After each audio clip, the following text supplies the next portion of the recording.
11 মাসের মধ্যে একটা মাস হলো রমজান মাস। এই মাসটা সমস্ত মাসের মধ্যে শ্রেষ্ঠ মাস।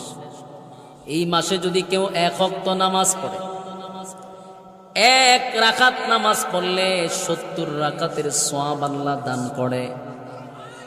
কেউ যদি নফল ইবাদত বন্দেগী করে আল্লাহ সুন্নতের সওয়াব দিয়া দেয়।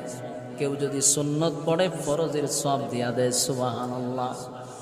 11 মাস খানা খাইয়া বডিটা বানাইলেন, 11 মাস আপনি খাইলেন, 11 মাস জবানটারে চালু রাখলেন, 11 মাস বডিটারে শক্তিশালী করলেন, রূহ দুর্বল হয়ে গেছে।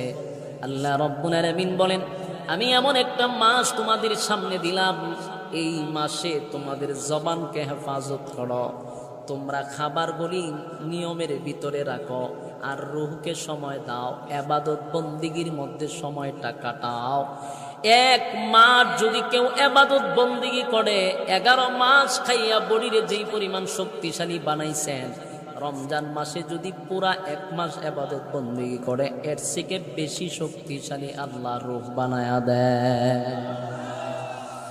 যুবক ভাইরা আমার, এই জন্য এই রমজান মাস বরকতির মাস, রহমত